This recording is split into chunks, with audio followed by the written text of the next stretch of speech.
Hey friends! So I think it's safe to say that we can all agree at this point that we are pretty much professionals at being witnesses. I mean, it's easy, it comes natural, there's no problems. We got this. I think we're pretty much done. Yeah. Alright. Bye guys. Okay.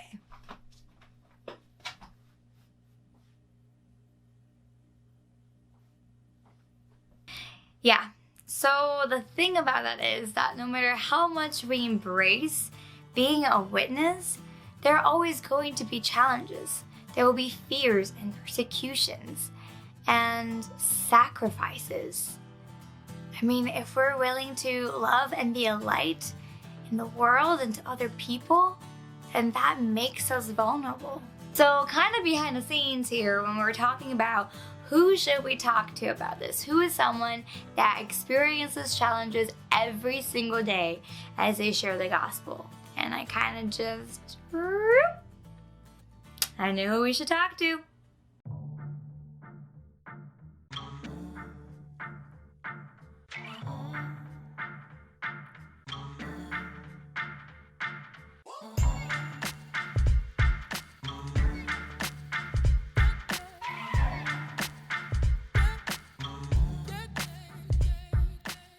This is Amy Williams, also known as the Hope Dealer.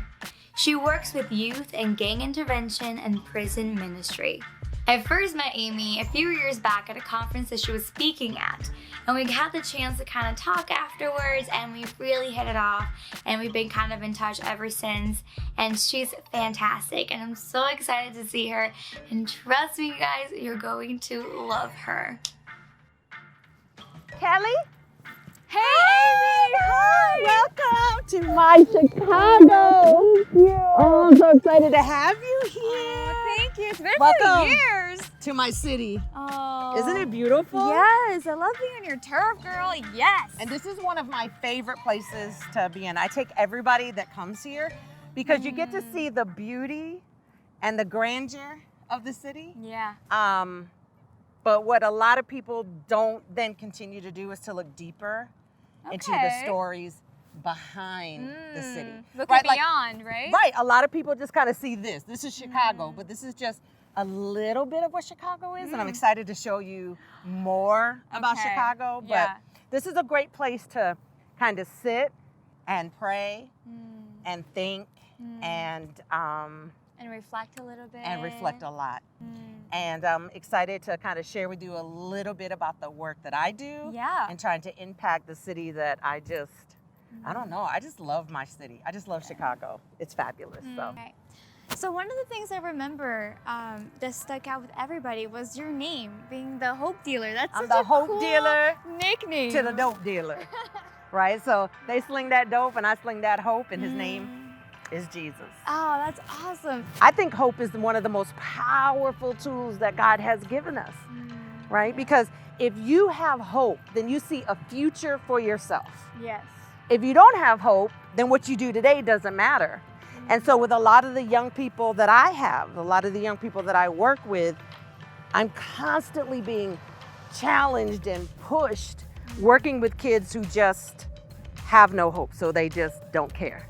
Right? Yeah. But we can't scare kids straight. We have to care them straight. And I think that's how love comes into it. So are you ready?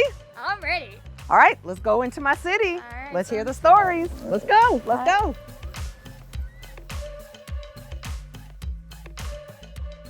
And our first stop in our tour of Chicago was actually down memory lane. It was the first neighborhood that Amy moved into.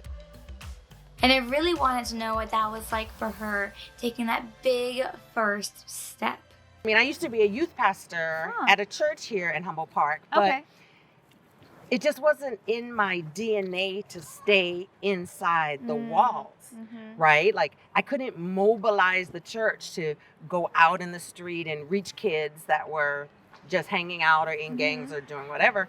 And so I had to really be obedient to the move of God, who he created me to be, my passion. Right, and the need that was there. And the need that was there, right? And the place where he would strategically place me. And so I had to come to the hard decision to step down as the youth pastor. Right. Leaving which was a paid job. All of that comes with it. All of it that comes with it, including the money. Yes. Right? A paid job to be obedient to where God had called me. And my question to him was, okay, so what do I do now? And he very clearly said, I need you to move into a gang neighborhood. Well, I know most people would just immediately do what God tells them to do. No. Maybe, that, it's like, I mean, come again. The fear of being a single woman to move into a gang neighborhood where she didn't know anybody and they didn't know her and what she was on and what she was about. It was a very risky thing to have to do, right? Of course. To be obedient to that. You know what it's like when God just says one thing and then it just changes everything. Yeah. And so for me, he said, look, Amy, I'm already in that neighborhood. And I'm not asking you to go and save that neighborhood. You don't have any nails in your hands or your feet. But what I am asking you to do is to be a light in a kid's darkness. And for me, that's all it took. And you know, one of my questions too was, well, I don't have to move into that neighborhood to be a light. I could just come sometimes, right? Yeah. I could go live over here and then just drive in there. And he said, yeah, no, those kids, they need you to live there. Right. And that's pretty much all that it took. And so this is the neighborhood that I moved into. This was my old house right here that I loved and just became a part of the neighborhood and this community. Right. And then let me show you something too. Okay. So remember that whole thing about being a light in a kid's darkness? Yes, right. So this is the only house on the whole street that has this lamppost. Okay. And at night, when it is dark, you can see this lamppost from all the way down the street. Nice.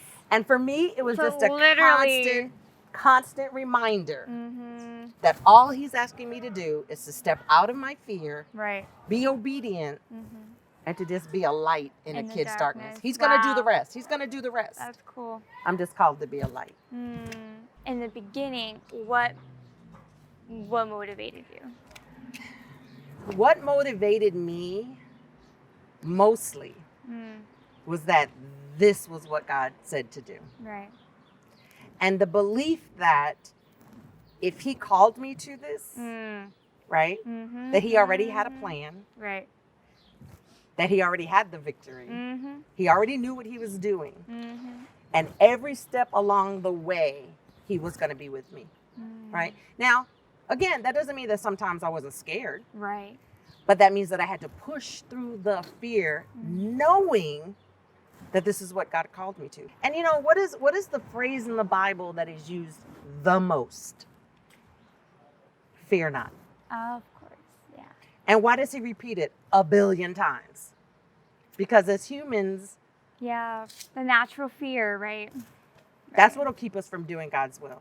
And so he needs the constant reminder from the beginning to the end, fear not, I'm with you. Fear not, I got you.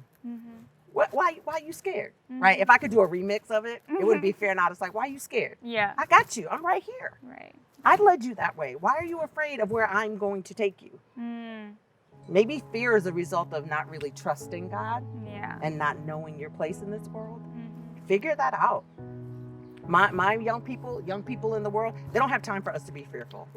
They live out here in fear. We want to show them the power of Christ. We want to show them the power of God. We press through our fear. Yeah. And then it's not as bad as you think it is, right? Like half the time you're like, this is what I was afraid of. Yeah. When there's so much joy on the other side of that. So there's so much more in here. So much more. So press through that fear. It is worth it. Proverbs 29:25 says that the fear of man lays a snare, but whoever trusts in the Lord is safe. I love what Amy said about how God is already in the place that he's calling you to. And while fear is like a trap that can hold you back, God has created the space for you to move. Of course, that's not to say that it's going to be easy. And Amy knows something about that too. The things that I've seen in this car, yeah, you said there was a lot of story in this car. A lot of story in this car. And everything from driving around the neighborhood, catching kids skipping school, to saying, get in the car, taking you to school, you got busted, to kids being shot and having to throw them in the back seat and drive them to the hospital. Right. Taking moms and families to go see their kids in jail. Been through a lot in this. I call her Susie. You call her Susie? I call her Susie, Aww. but Susie's 20 years old and she's tired, but she's hanging in there, boy. I have the story of one of my kids who, he was 5 years old. Father was a gang leader. Mom was a drug addict.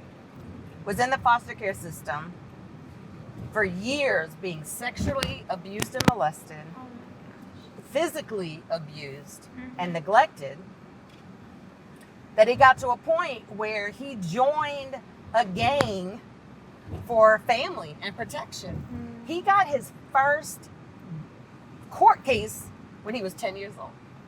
Wow. And his first gun case at 11. And so, I mean, at 10 and 11 years old, you don't even know what that means to have a gun. Yeah. Right? Yeah. But he didn't have anybody around. Joined this gang, spent half of his life being incarcerated.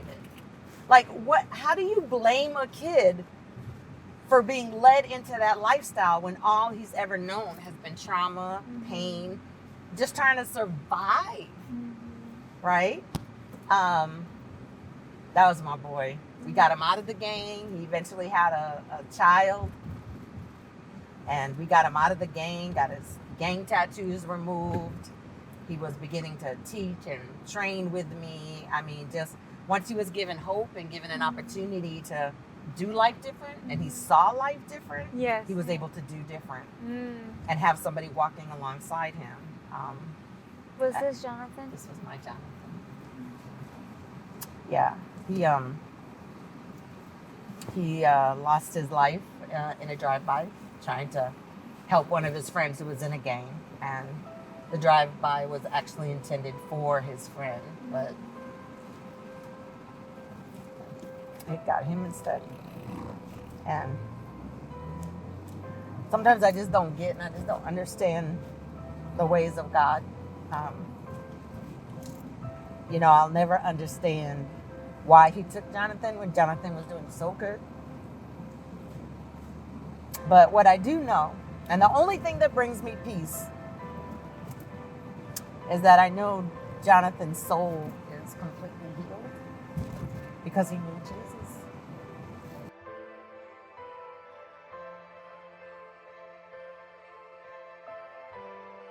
Our next stop was outside the Cook County Department of Corrections, where Amy comes to visit some of her boys.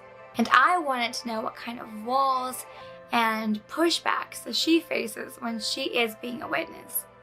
What do you do? And I think young people are going to come across this. What do you do when you know what God has called you to? When you know the mission, you know your purpose, but others are trying to keep you from that. Others are coming up with every reason, excuse, and trying to stop you from doing that. What do you do? So when I look at places like this is what I do. I stand in the line of fire.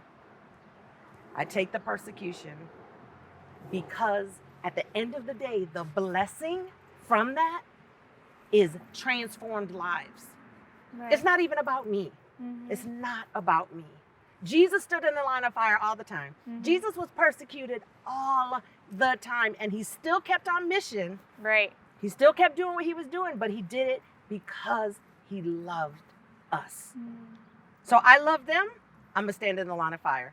So bring it. Just showing up and being persistent. Does all that you're doing, is that something that helps break down those walls and let you kind of into their lives? Absolutely.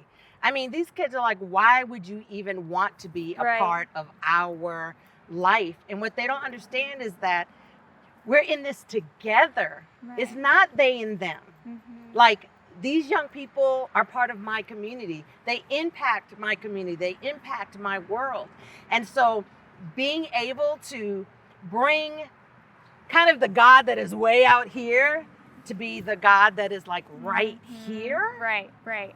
How could that not have any kind of impact? I mean, when I first moved into my neighborhood, actually one of the guys that I was mentoring robbed my house. I was gonna say, because I'm sure that comes with some challenges of them like trying to push you and see if you're gonna walk away or if you're gonna come back and stay here. That's it. I mean, of course, I was like, are you undercover? What you doing on the block? What do you want? What's your motive, right? And having to press through that. Because if I were them, I'd be the same way. I'd be like, who's this lady just moved into our neighborhood? Now she's walking the block and she wants to help us? Like, why? Yeah. What do you have planned? What are you doing? And so after the first 3 months of being there, one of my guys robbed my house. And I remember a couple of days later, 3 of the boys came up to me and they're like, so I heard your house got broken into and robbed. I was like, yeah, I know who did it. And they were like, so does that mean you're going to leave the neighborhood now? And it was at that moment that God said, this is why. This is a moment. And I said to them, no, why would I leave the neighborhood? This is my neighborhood. And I'm just getting to know y'all. So I'm not going nowhere. And it seemed to be this spiritual deep breath. It was like,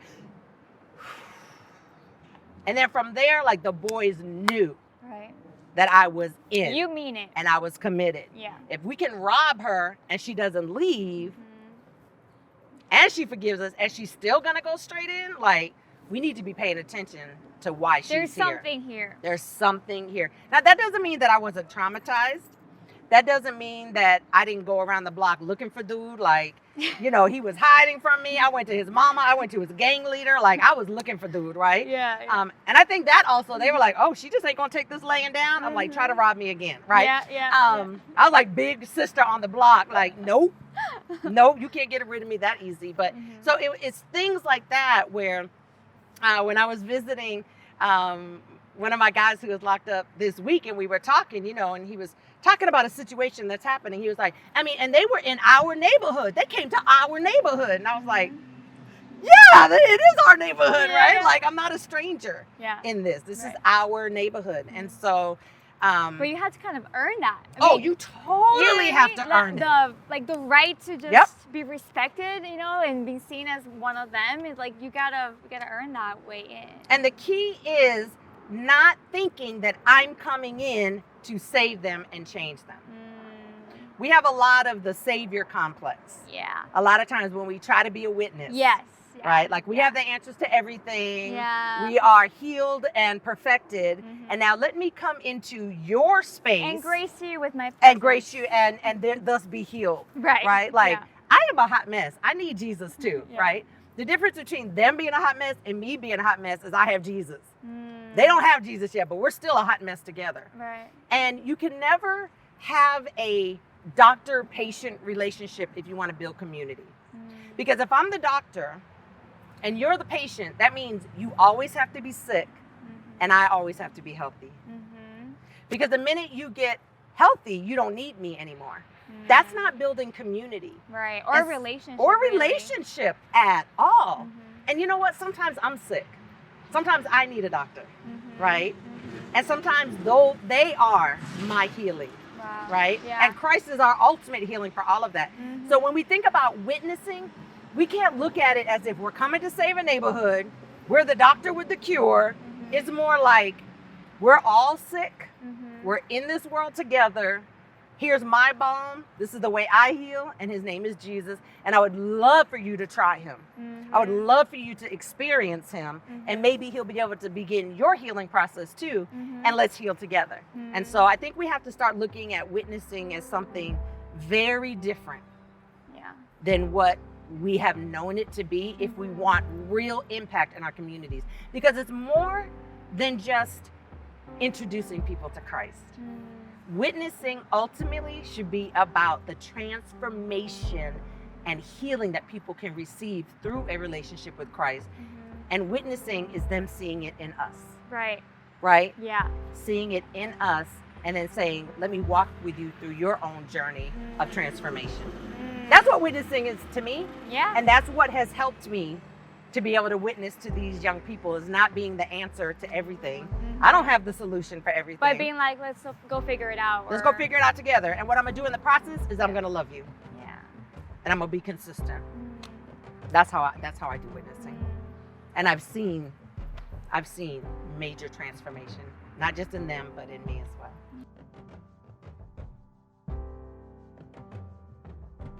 You know, one of the most powerful things that one of my youth, the one I was closest to, who was killed recently, one of the most powerful things that he said in a video that we did was, all my life, I had been praying for God to send somebody like Amy into my life.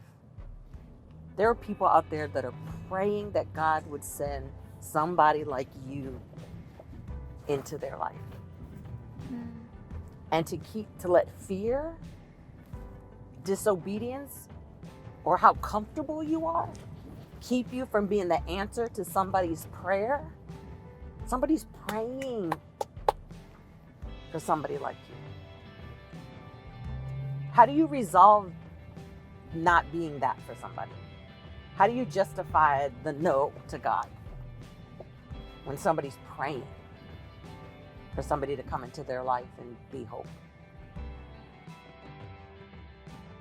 The last stop was also my favorite. It was me sitting on a swing on Amy's front porch. And as you sit there, you feel welcomed and loved and cared for. And you can really tell there's been so much ministry done there in that little spot. Just Amy sitting and listening and gently sharing the love of God with her boys. Welcome to my porch swing. It's so nice. Isn't it great? Yes. I'm home from a crazy, crazy day. Yeah, it's been a good day. Good. Yeah. It's been good though. Yeah. Yeah. So, from everything that you've told me so far, I mean, there's no doubt that you've paid, a price to be who you are to these young people, and to do your ministry. And you've touched on it already with, leaving what you were doing before as a youth pastor to be here and fully here, and just being in their lives and taking them here and taking them there. Like, all that you have done has come with sacrifices. Can you tell me a bit more about that and what that has been like for you? This isn't the life that I signed up for. It's not the life that I prayed for.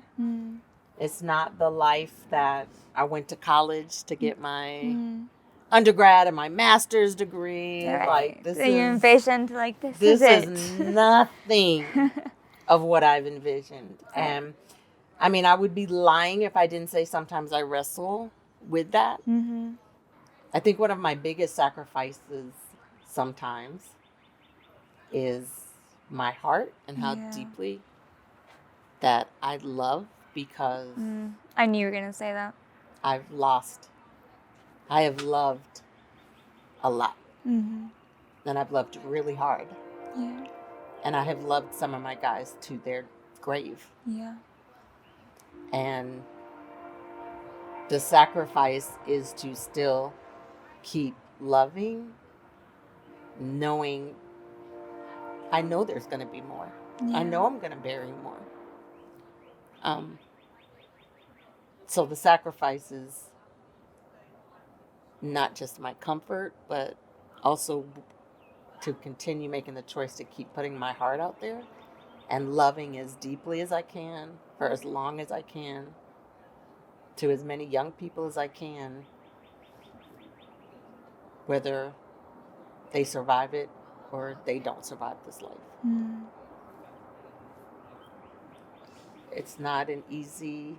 Sacrifice isn't supposed to be easy. Yeah, no, it's not. It's never been easy. But it's the why behind the sacrifice. Yeah. Is that what you hold on to when you lose one and it gets really hard? Remembering the why or the bigger picture, is that What pushes you to continue? Yeah. I think what pushes me to continue is that there are other lives out there that need to experience God's love and grace and forgiveness. And how many young people have been buried that have never experienced that, you know? Yeah. And so, I don't know, I'm just motivated by his love for me and his love for them. Like the pursuit that he has of them, his unrelenting love for them. And that he uses me to pursue them. Yeah. At all costs. How do you then think, like, let me think how to say this. How has loving first every single day made a difference in what you do with them?